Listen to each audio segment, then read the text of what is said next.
The message came on a quiet Tuesday morning. Emma Thompson was doing her regular checks at the Earth Space Rescue Service control room when the strange signal appeared on her screen. At first, she thought it was just another piece of space junk sending out random electronic noise. But this was different. The signal had a pattern. Control room to Captain Thompson. The speaker on her desk crackled. "We're picking up something unusual from the Crimson Nebula sector." Emma leaned forward in her chair, her coffee forgotten. The Crimson Nebula was a mysterious region of space that most ships avoided. Its red clouds of gas and dust made normal space travel difficult, and strange magnetic fields often caused equipment to fail. "Send it to my main screen," she said, pushing aside several report tablets. The signal appeared as a series of waves on her display. It wasn't like anything she had seen before.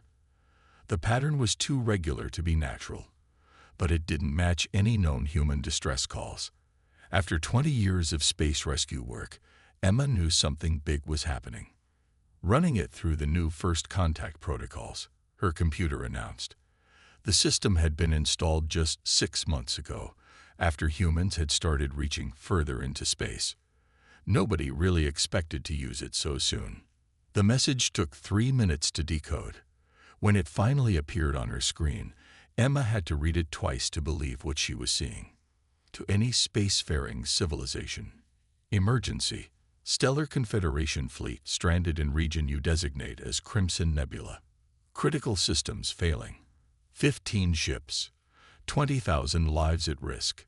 Advanced drive systems non-functional. Requesting immediate assistance. The control room went silent.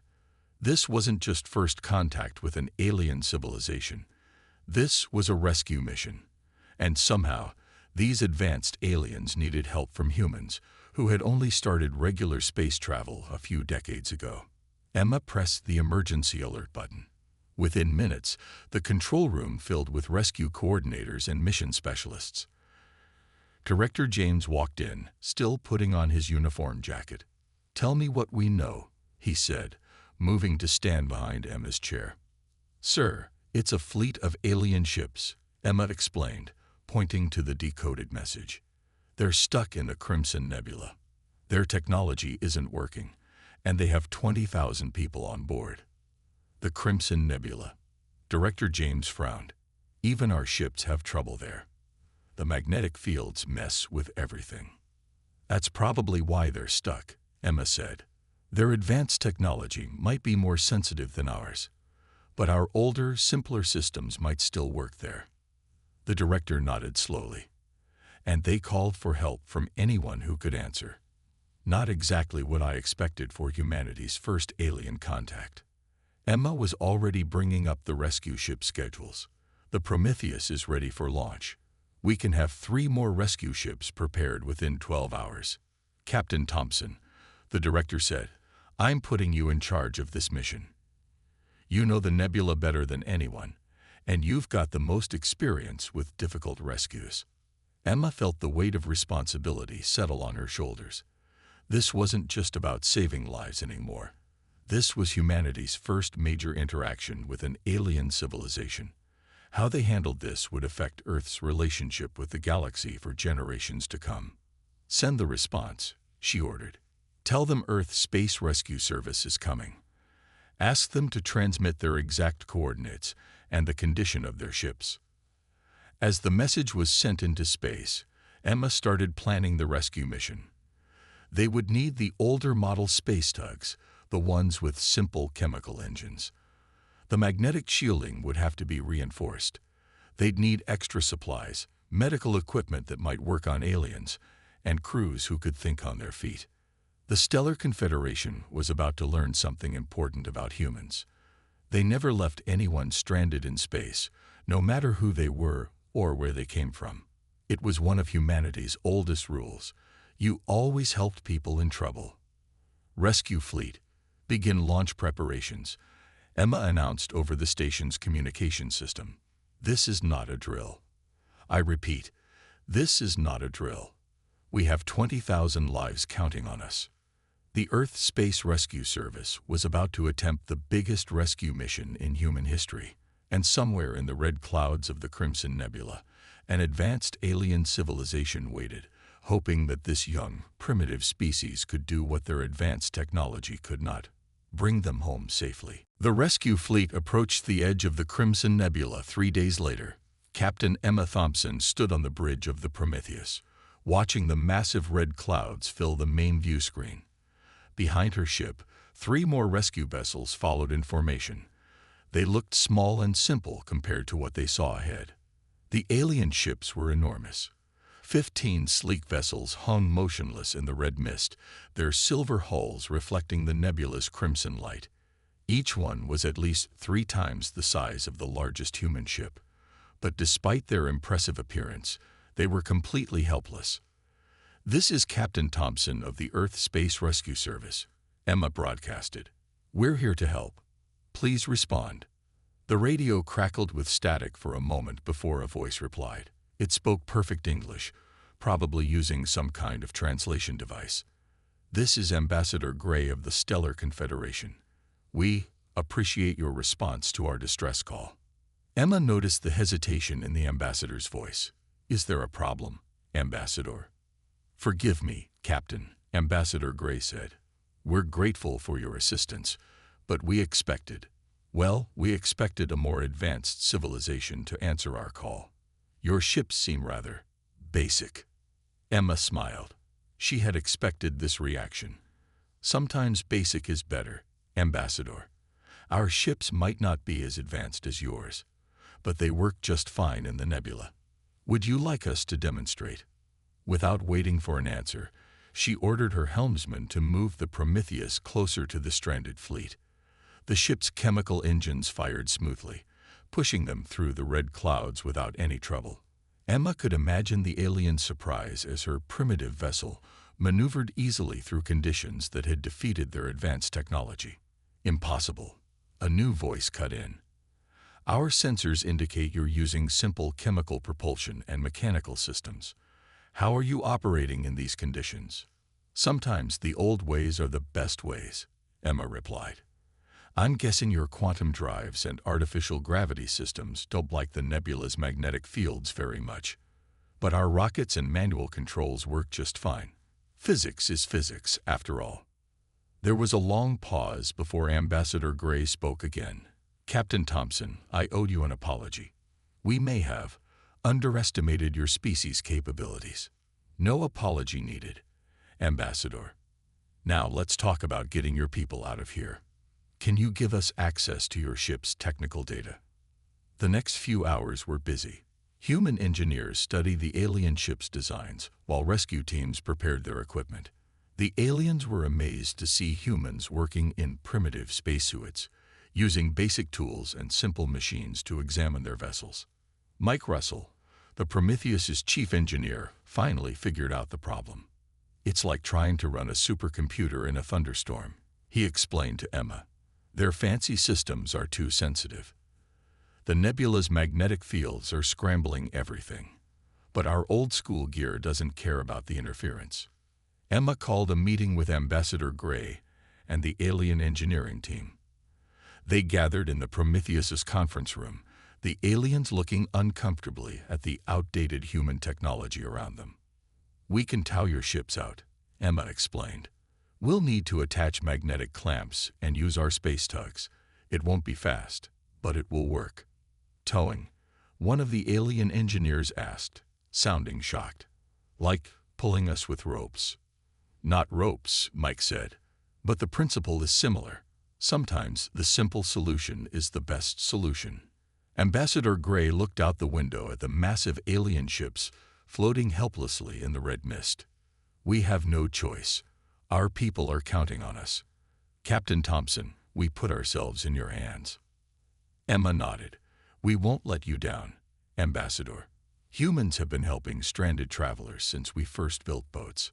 Space might be bigger than any ocean, but the rules are the same. Nobody gets left behind." As the meeting ended, Emma noticed the aliens looking at the human crew differently. The dismissive attitudes were gone, replaced by curious glances, and thoughtful expressions. They were beginning to understand that advanced technology wasn't everything. Sometimes you needed something simpler, something tested by time and experience. And as the rescue teams began their work, Emma knew this was just the beginning. The galaxy was about to learn an important lesson about humanity. They might not have the fanciest ships or the most advanced computers, but they knew how to get the job done, no matter what. Chief Engineer Mike Russell floated through the engine room of the largest alien ship, his flashlight beam cutting through the darkness. The massive quantum drive engines sat silent, their usual soft blue glow completely dead. Behind him, two alien engineers watched nervously as he examined their precious technology with his primitive tools. "Your engines are beautiful," Mike said, running his hand over the smooth metal. "But they're too perfect. That's the problem." "Too perfect?" one of the alien engineers asked. "How can technology be too perfect?" Mike pulled himself closer to the engine's control panel. "Look here, your systems are designed to work with exact quantum measurements. Everything has to be precisely right. But in this nebula, nothing is precise. The magnetic fields keep shifting. You need something that can handle a little chaos." He reached into his tool bag and pulled out an old-fashioned compass. The needle spun wildly, showing how the nebula's strange forces were affecting even simple instruments.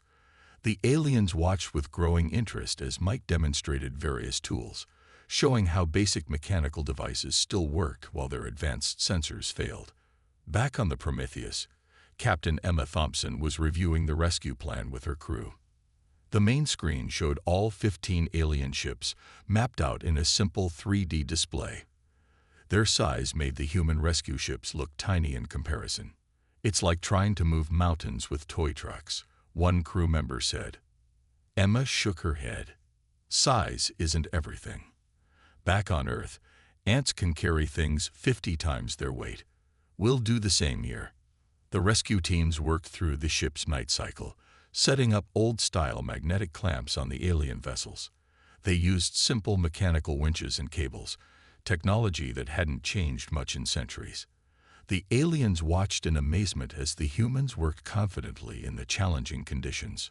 "I don't understand," Ambassador Gray said, watching from the Prometheus's observation deck. "Your people seem almost happy about this challenge." Emma smiled. "Humans have always been good at dealing with difficult situations. We're not the strongest or fastest species on our planet, but we learn to adapt. We figure things out." Mike's voice came over the radio. "Captain, you need to see this. We found something interesting in their engine room." When Emma arrived, Mike was showing the alien engineers something surprising. He had connected a simple mechanical gauge to their quantum drive's cooling system. The gauge's needle moved steadily, measuring the flow of coolant, even though all the alien sensors were dead. "See," Mike explained, "your advanced sensors can't handle the nebula's interference, but this gauge doesn't care about quantum fluctuations or magnetic fields. It just measures pressure, pure and simple. We can use this." The alien engineers crowded around the gauge, fascinated by how such a basic device could work where their technology failed. One of them picked up the gauge, turning it over in their hands. "We haven't used mechanical instruments in over 300 years, they said. "We thought they were outdated." "Nothing's ever really outdated if it still works," Mike replied. "That's something humans learned a long time ago. We keep the old knowledge while learning new things. You never know when you might need it." Over the next few hours, the rescue team installed similar mechanical systems across all 15 ships. They set up backup controls, emergency power systems, and manual overrides. Everything was simple, sturdy, and reliable. Emma watched her crew work, feeling proud of how they handled the situation. The aliens were starting to understand that humanity's greatest strength wasn't in having the most advanced technology. It was in knowing how to solve problems with whatever tools were available. "Ambassador," Emma called over the radio, "we're ready to begin the towing operation. We'll take it slow and steady." "Slow and steady," Ambassador Gray repeated. You know, Captain, I'm beginning to see why your species has survived despite not having advanced technology. You understand something we forgot long ago. What's that, Ambassador? Sometimes the best solution isn't the most advanced one. It's the one that works. As the rescue ships prepared to tow the massive alien fleet to safety, Emma thought about those words. Humanity might be new to the galaxy, but they had something valuable to teach even the most advanced civilizations. Sometimes, going back to basics was the best way to move forward. The first attempt to move the alien ships went wrong almost immediately. The space tugs fired their engines, the cables went tight, and then something unexpected happened. The magnetic clamps started to vibrate violently, sending dangerous ripples through the towing cables. All ships, stop engines, Emma ordered quickly. The rescue fleet cut power, and the vibrations slowly died down. She could hear the disappointment in the crew's voices as they reported the failed attempt. Mike Russell's voice came over the radio. Captain, we've got a problem. The nebula's doing something weird to our towing system. In the Prometheus's main conference room, the human and alien teams gathered to understand what went wrong. Mike stood at the front, drawing simple diagrams on a basic whiteboard.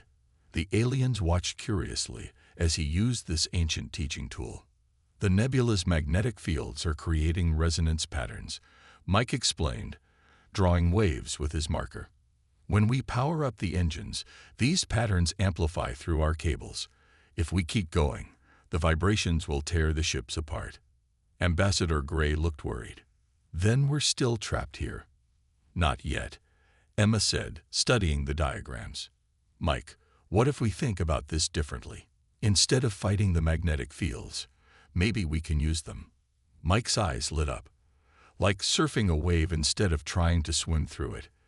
He grabbed a new marker and started drawing quickly. Captain, I think you're onto something. The next few hours were a blur of activity. Human engineers worked side by side with alien technicians, combining their knowledge in new ways. They took apart spare equipment, rebuilt systems, and tested new ideas. The aliens were amazed at how quickly humans could adapt and change their plans. Your species is very flexible in your thinking, one alien engineer said to Mike as they worked. Our training tells us to follow specific procedures. But you just try things until something works. Mike grinned as he connected two pieces of equipment that were never meant to go together. That's because humans learned a long time ago that the manual doesn't always have all the answers. Sometimes you have to write a new manual. Their solution was brilliantly simple. Instead of traditional towing cables, they created what Mike called a magnetic surfboard.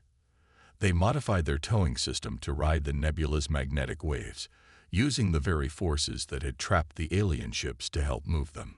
It's like old sailors using the wind, Emma explained to Ambassador Gray.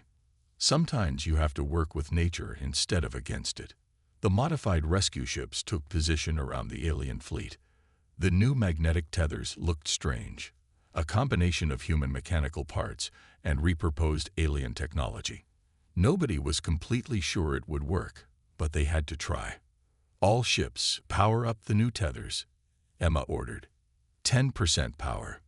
The equipment hummed to life. On the screens, they could see the magnetic fields forming patterns around the ships. The aliens watched nervously as their massive vessels began to move slightly. 20% power, Emma called. Keep it steady. The larger ships started to move more clearly now, following the rescue fleet's guidance. There was no violent vibration this time, just smooth, controlled movement. It's working. Mike shouted from the engine room. The magnetic fields are stabilizing. We can do this. Ambassador Gray stood on the bridge, watching in amazement as the human ships guided their massive fleet through the nebula's strange conditions. Captain Thompson, they said quietly, I must admit something. When we first saw your ships, we thought you wouldn't be able to help us. We were wrong. Emma smiled but kept her eyes on the navigation displays. That's another thing about humans, Ambassador. We do our best work when people doubt us. It just makes us try harder. The rescue fleet moved slowly through the crimson clouds, riding the magnetic waves like surfers on an ocean. They had turned the nebula's dangerous forces into a tool, found a way to work with the problem instead of against it. It wasn't the fastest solution, or the most elegant, but it worked. And sometimes, as humans had learned over thousands of years of solving problems, that was all that really mattered. The rescue operation was going well when the Prometheus's warning systems suddenly blared to life. Red lights flashed across every screen as the ship's basic sensors detected something massive approaching through the nebula. "Report," Emma called out, rushing to the main console.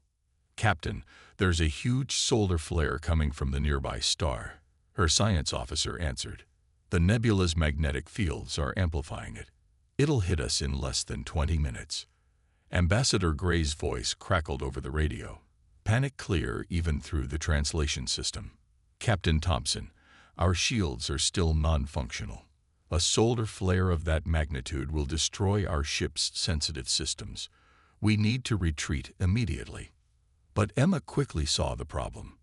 The alien ships were still connected to the rescue fleet by the magnetic tethers. They were moving too slowly to escape the flare's path in time. "We can't outrun it," Emma announced, her mind racing through options. "So we'll have to stand and fight." "Fight?" Ambassador Gray asked. "Fight a solar flare? That's impossible." Emma was already moving. "Mike, get to the shield control room. I need everything you can give me from our deflectors. All rescue ships, form a defensive line." The human fleet moved quickly, positioning themselves between the oncoming flare and the alien vessels. The Prometheus and 3 rescue ships spread out in a wide formation. "What are you doing?" an alien engineer asked over the radio. "Your shields are even more primitive than our disabled ones. You'll be destroyed." Mike's voice came through as he worked on the shield systems. "Primitive doesn't mean weak. Our shields are simple magnetic fields. They're not as sophisticated as yours, but that means the nebula doesn't interfere with them as much." Emma grabbed the ship-wide comm. "All crews, this is the captain. We're going to create a shield wall. Divert all power to forward deflectors. Link the shield frequencies between ships. We're going to make one big umbrella." The human crews moved with practiced efficiency. They had drilled for emergencies like this, though never on this scale. The ship's simple deflector shields began to glow as they powered up. 10 minutes to impact," the science officer called out. Ambassador Gray watched in amazement as the human ships worked together. Their shield systems, which had seemed laughably basic compared to alien technology, were now linking together to form a larger protective field. "Captain," Mike reported from the shield control room, "I've modified the deflectors to match the nebula's magnetic frequency. We might be able to use its energy to strengthen our shields." "Do it," Emma ordered. The view screens showed the massive solar flare approaching. It was beautiful and terrifying. A wall of burning plasma racing toward them through the crimson clouds of the nebula. 5 minutes to impact. 4, 3. Emma stood on her bridge, watching the numbers count down. Around her, her crew worked calmly at their stations. They had trained for this. They were ready. Brace for impact. The flare hit their linked shields like an ocean wave crashing against a seawall. The ships shuddered under the impact. Warning alarms screamed as systems were pushed to their limits. But the shields held.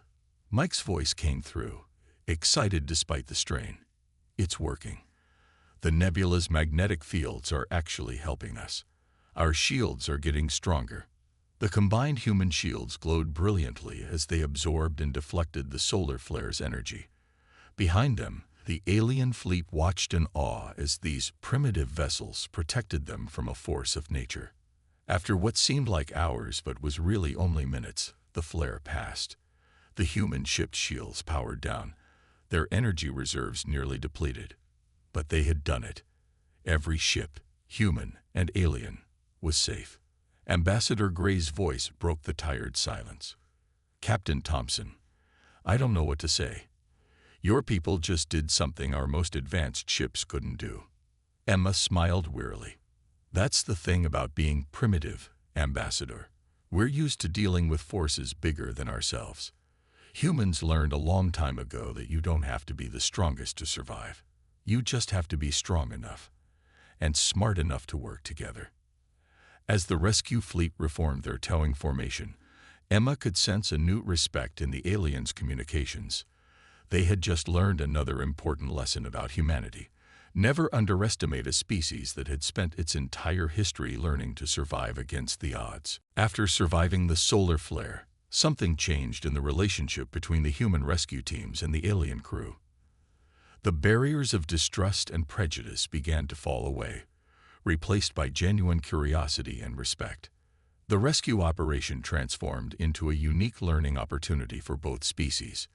In the engine room of the largest alien ship, Mike Russell worked side by side with the alien engineers. They had spread out dozens of mechanical tools on a makeshift workbench, along with various pieces of advanced alien technology. The sight would have been unimaginable just a few days ago. So you're saying you used to have backup systems like ours? Mike asked, examining a piece of alien equipment. The lead alien engineer, who had finally introduced himself as Blue, a simplified version of his actual name, nodded. 300 years ago, yes. But we thought we had evolved beyond the need for such basic solutions. Mike picked up an old mechanical pressure gauge. Sometimes the basics are what save you. Look at what happened during the solar flare. Your advanced shields would have worked better than ours in normal space, but our simple magnetic deflectors were exactly what we needed in the nebula. On the Prometheus's bridge, Emma was having a similar conversation with Ambassador Gray. The alien diplomat had requested a full tour of the human ship, particularly interested in their emergency protocols and backup systems. Your people prepare for everything, Ambassador Gray noted, studying the manual override controls near the helm. Even total system failures. Emma smiled. We learned that lesson early in our space exploration. Technology can fail, but you need to have a way to survive when it does. That's why every system on this ship has at least 2 backups, and at least one of them is purely mechanical. The rescue fleet continued its slow journey through the nebula, the human ships carefully guiding their alien charges through the dangerous magnetic fields. But now there was constant communication between the vessels, with crews from both species sharing knowledge and experiences. In the Prometheus's mess hall, human and alien crew members gathered during break periods. The aliens were fascinated by the concept of human coffee breaks and the way the rescue team used these moments to solve problems informally. You mean some of your best solutions come from these casual conversations? One alien asked, watching the humans draw diagrams on napkins and debate ideas over cups of coffee. Some of humanity's biggest breakthroughs happened exactly like this, Mike explained. When you get different perspectives together and let people think freely, amazing things can happen. As they neared the edge of the nebula, the alien ships began preparing to restart their advanced systems. But this time, they were doing something unprecedented. They were installing human-designed mechanical backups. The Council won't be happy about this, Ambassador Gray told Emma. They believe our technology should only move forward, not backward. It's not moving backward, Emma replied. It's moving sideward. You're not replacing your advanced systems, you're supplementing them. That's what humans do. We keep the old knowledge while learning new things. The installation of the backup systems became a joint project. Human engineers taught the aliens about mechanical systems, while the alien crew shared insights about how to better integrate these backups with their quantum technology. Both sides learned from each other, creating something new and better than either had before. Finally, after 2 weeks of careful navigation, the fleet reached the edge of the Crimson Nebula. The alien ship's main systems began coming back online as they escaped the interference. Their quantum drives hummed to life, and their advanced sensors resumed functioning. But something had changed. The alien crew didn't immediately switch back to their advanced systems. Instead, they kept the mechanical backups active, monitoring both old and new technology working together. Captain Thompson, Ambassador Gray called from his ship. The Stellar Confederation owes you and your crew a great debt. But more than that, we owe humanity an apology. An apology? Emma asked. For what? For underestimating your species. We saw your technology and assumed you were primitive. We never stopped to consider that sometimes the simple solution is the best solution. That sometimes moving forward means remembering what worked in the past. The ambassador's words were transmitted to all ships in both fleets. When we return to Confederation space, I will recommend a complete review of our technological philosophy. We've become too dependent on advanced systems. We forgot the wisdom of redundancy, of keeping backup options. Humanity has taught us a valuable lesson. As the alien fleet prepared to return home under their own power, they did something unexpected. Each ship activated their newly installed mechanical backup systems, creating a synchronized pattern of simple energy pulses, a tribute to the human rescue team. Emma stood on her bridge, watching the beautiful display. Ambassador, I hope this isn't the last time our peoples work together. It won't be, Ambassador Gray assured her. The Confederation is already drafting new protocols based on what we learned here. All our ships will now be required to have mechanical backup systems. We're calling it the Human Protocol. Simple solutions for when advanced technology fails. Mike's voice came over the radio, excitement clear in his tone. Captain, the aliens just shared some of their technical databases with us. They're offering to help us understand some of their technology, as a thank you for teaching them about our mechanical systems. Knowledge should flow both ways, Ambassador Gray explained. Your species showed us the value of simple, reliable solutions. Perhaps we can help you understand how to combine that wisdom with more advanced technology. The alien fleet began to move away, their quantum drives creating beautiful patterns of light in space. But before they left, Ambassador Gray made one final transmission. To all humans who helped us, you proved that being technologically advanced and being wise are not the same thing. Your species may be young in the galaxy, but you have much to teach the older races. Never lose that practical wisdom, that ability to solve problems with whatever tools are available. It's a rare and valuable trait. As the rescue fleet began their journey home, Emma reflected on everything that had happened. What had started as a simple rescue mission had turned into something much more important, the beginning of a true partnership between humanity and the Stellar Confederation. 4 months later, the Earth Space Rescue Service received a new ship from the Confederation. It combined the best of both worlds, advanced alien technology alongside simple human mechanical systems. The ship's name, chosen by Ambassador Gray himself, was painted proudly on its hull. Innovation.